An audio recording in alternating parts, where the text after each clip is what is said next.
Ahoy there!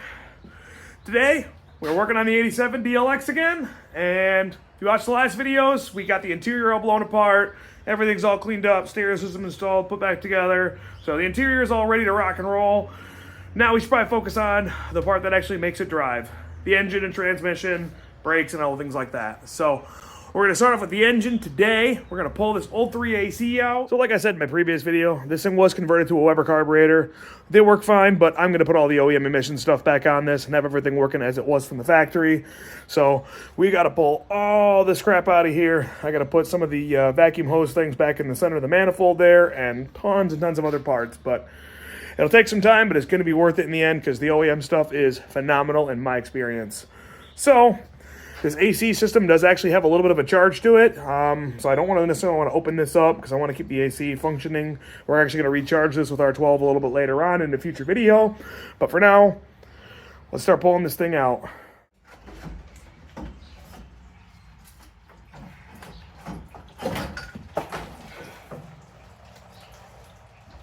Oh gosh.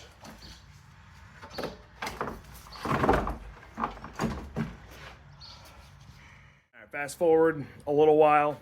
All the brackets and everything are pretty well loose and free. All the hardware is out. One bolt that always gets missed when pulling these motors out is right over here. There's a little bracket right there that goes to the heater core. That lower one goes into the separator plate, which will hold the engine and transmission together. So if you've never pulled one of these motors before and you're fighting it and can't quite get it out, check that spot right there. That's probably what is hanging you up. But I think for now, let's go ahead and get my cherry picker out, hook it up to the engine stand, and let's see and hope and pray everything's all loose and ready to rock and roll. All right, engine and pull attempt numero uno. Let's go.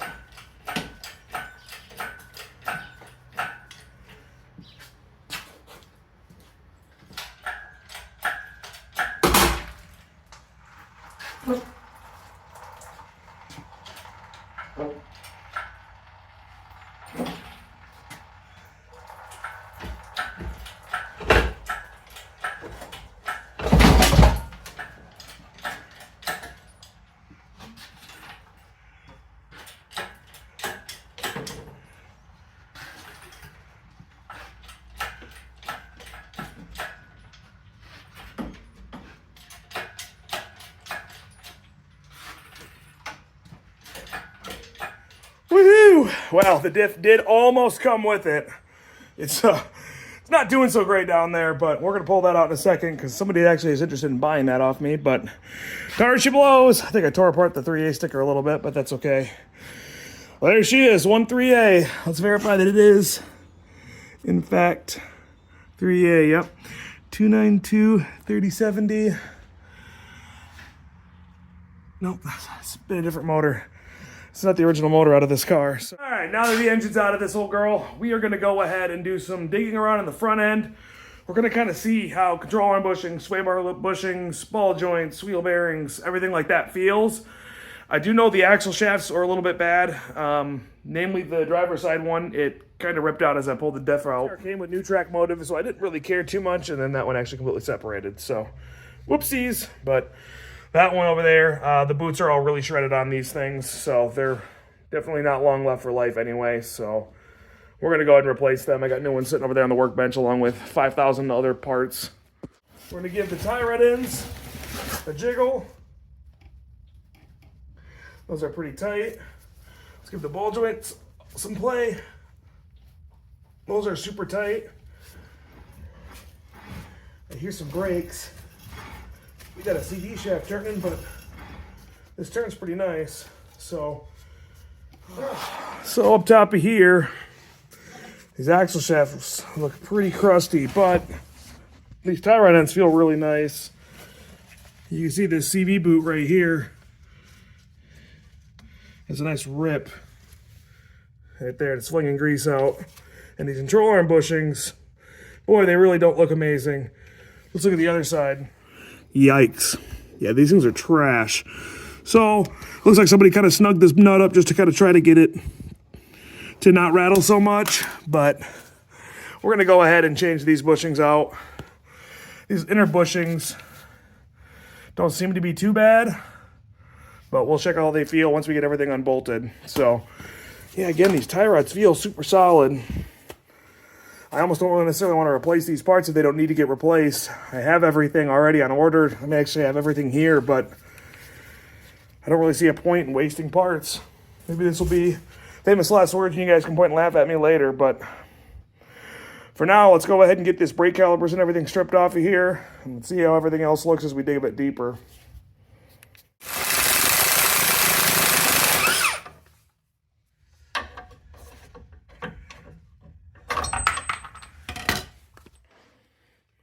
So since you guys have seen me done this 1.5 times, let's go ahead and make brakes happen right.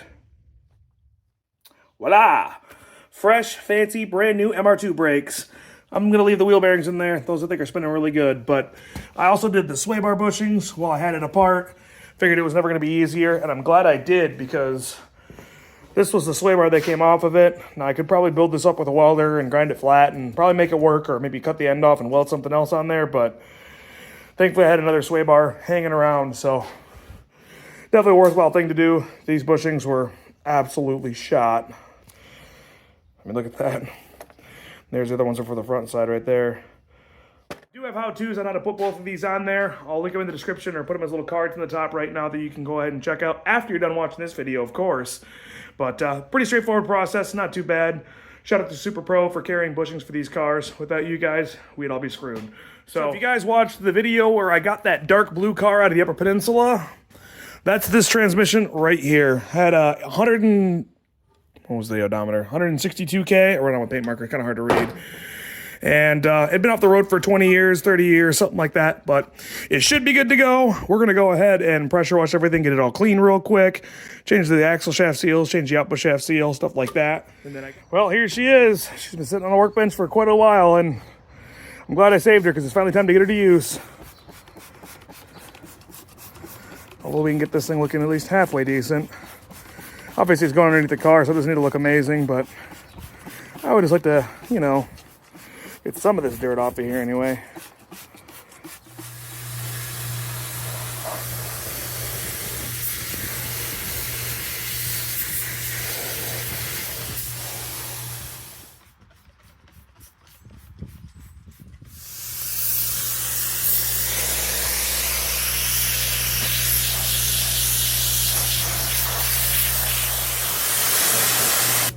Alright, here's the transmission. It's about as best as I could get it. I mean, I'm sure it could have gone crazy and gotten it a little bit better, but I think this will do more than enough. Got the inside of this cleaned out a little bit. I think the shifter seal was leaking. Unfortunately, nobody has them in stock, and I really don't want to wait another week to put this engine and transmission in because there's a lot of stuff left to do, and the sooner I get it in, the sooner this thing gets going. But one thing I wanted to talk about is the four-wheel drive aspect on this thing. So a lot of people claim you need to have the rear drive shaft removed if you're ever going to pull it on a tow dolly, and that is very incorrect. And this is exactly why right here. So when this car is in front-wheel drive, the rear drive shaft is turning this piece right there, which is right there. And if you look at that gear is connected to absolutely nothing unless you put the car in four-wheel drive. When you take the car, throw it in four-wheel drive, there we go. That's four-wheel drive is engaged right there. Then it engages into that clutch right here.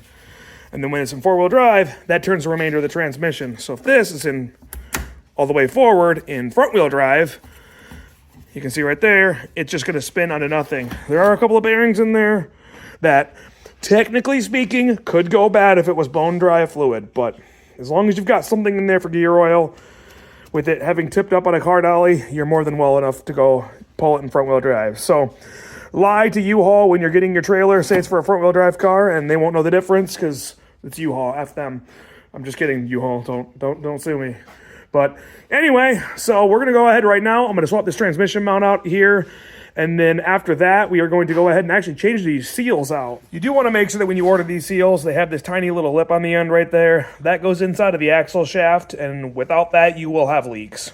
So when you're doing it, be careful. A lot of the interchanges for this part number right here will lead to the incorrect seal. Go underneath here and just kind of pop this old seal out. There we go. So this little fancy tool right here, this is a 3D printed seal installer. I do not make these, unfortunately. I do not own a 3D printer, nor do I have the file to be able to make these. But there's a guy on our forum and our Facebook group that actually does make these. This is actually one of his earlier models. He has a few more now that have threads in the back right there that you can put a bolt in to pull them back out. But these little seals will kind of just ride inside right there. You kind of want to just twist them up a little bit. I think the newer one he has is slightly larger of an opening, so the seal tends to fit in there a little bit easier.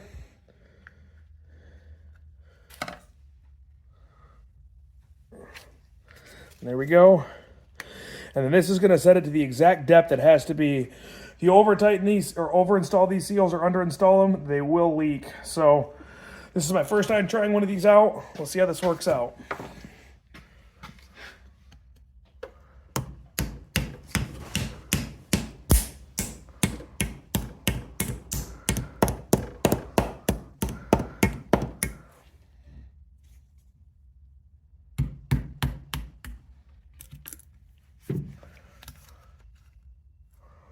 Voila, that should be installed to the correct depth. So shout out to you. Thanks for making these seal drivers. Like I said, I do not make these, but if you guys are interested, shoot me an email. I can get a hold of the guy, see if he's maybe willing to sell the file, maybe willing to make some and mail them to you. I'm not really sure what he'd be willing to do, but contact me. I'll touch base with him and we'll make something happen either way. So I'm getting ready to actually go change the output shaft seal right now. And I thought to myself, before I put this shifter plate on there and get everything all RTV down with the new shifter bushing and everything, I should make sure this thing actually goes into every single gear. Now this came from a car that was in the woods for a long time in the very northern area of Michigan, so I imagine the transmission's good, but until I shift it in every single gear, I don't know that for certain. When I drained the fluid out, everything came out really clean, and actually I pulled the thing out of the actually the whole transmission out of the car like this. All right, we got a 0.5 zoom on this. Let's see how this goes.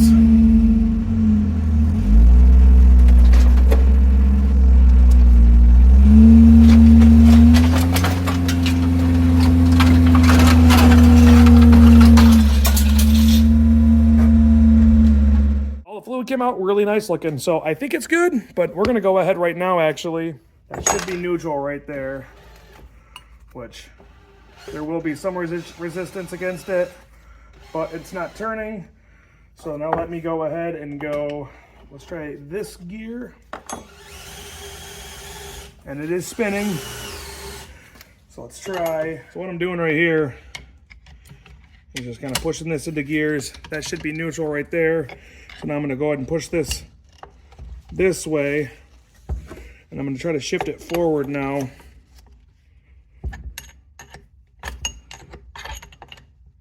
There's another gear. Then I'm just basically taking the drill, which is hooked up to the input shaft, spinning it like that, which it's not the most tight grabbing actually right now. There we go. And I'm checking on the end of this, and we got spinach. So it's at least engaging in every gear. Doesn't necessarily mean we don't have a synchronizer issue or something like that later on, but I'm not overly concerned. This is a fairly low mileage car. And again, I didn't see any metal or anything in the fluid when I pulled it apart, so that leads me to believe that I'm most likely good. But that potentially will be my famous last words. We shall see as we get further along. But first things first, let's pull this input shaft cover off.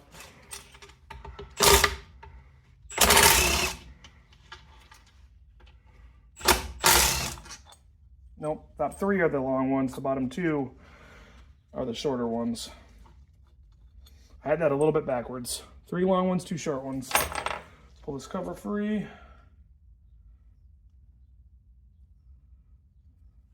That gasket did rip, but that's okay. I'll use a little RTV. All right, let's see how this looks right here. Bearing is spinning pretty good. I'm not feeling anything. Bearings look pretty good inside. The seal looks nice inside of there. I know it's kind of hard to see, but I'm going to feel if it's really dry right now. It's a double lip seal. I don't necessarily want to split this housing apart, so there's a little bit of frosting on the gears, but everything looks really good. She's got some miles, but that's about it. Cool, let's go ahead. I'm gonna polish the end of this pilot up a little bit, and then we'll go ahead and throw this thing together. This thing doesn't need to be timed or anything. Just slide her on in there like this, and in we go.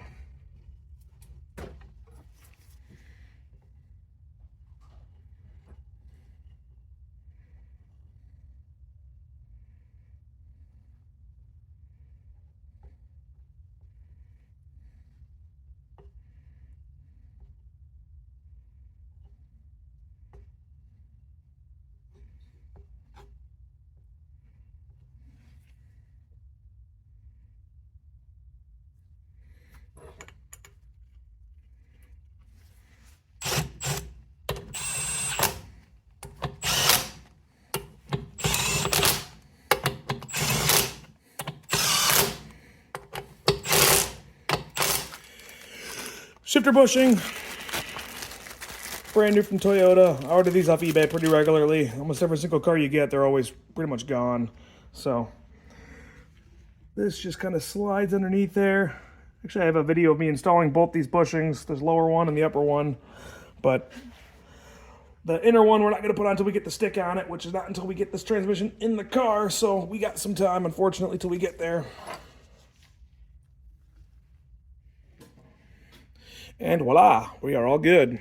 I'm gonna throw the shifter boot on right now. These are actually for an old Jeep, like 81 to 86 CJ Jeep. But they fit about perfect on these cars. I'm actually gonna go ahead and throw this thing on right now just to keep any dirt and debris from getting inside of there while this engine and transmission combo end up in the car. Getting ready to put this engine to the transmission. First things first, I gotta throw this pilot bearing on and then get the clutch, flywheel, all that sort of stuff hooked up before I go ahead and actually change the throwout bearing on the transmission and throw that transmission in. So that leads us to right here. I kind of just threw a chain over it. These are actually 4A FE head bolts. They're a little bit shorter. I converted an FE to a 4AC a while back. I just put a little blue shop towel down with some masking tape to kind of keep crap from getting inside the pistons and in the rings and stuff like that. So let's go ahead. Let's get the cherry picker out, swing this thing from the air, get everything slapped together, and hopefully get this thing maybe in the car next.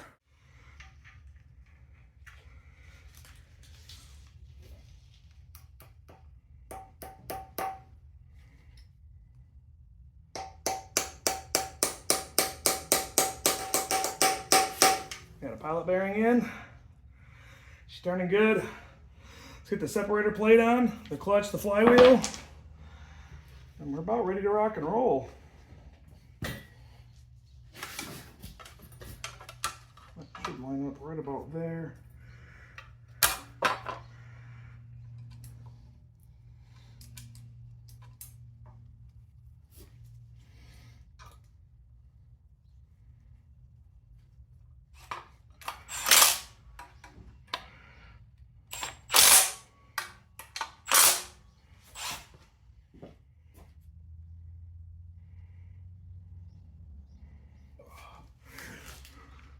Freshly machined flywheel.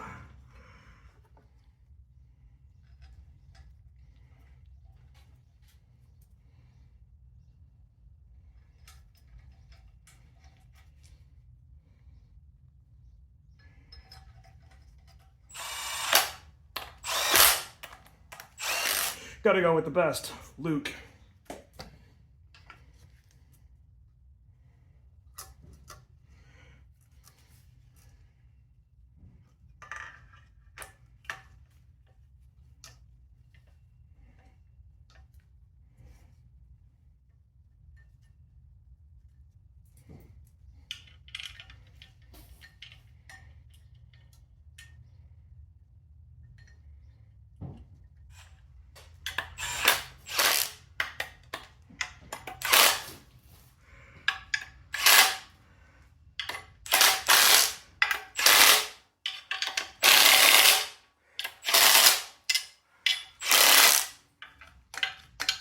Cool, we're sliding in and out so far. Kind of knock out this throwout bearing. This is how I always do them. There's probably a dozen different ways you can knock these out, but there we go. Take that, kind of pop that along there.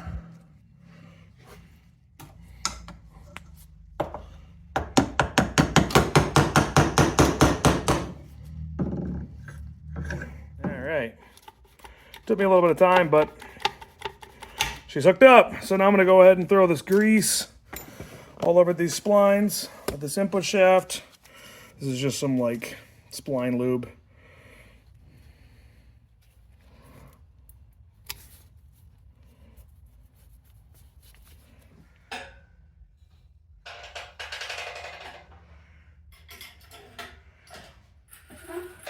Let's get you.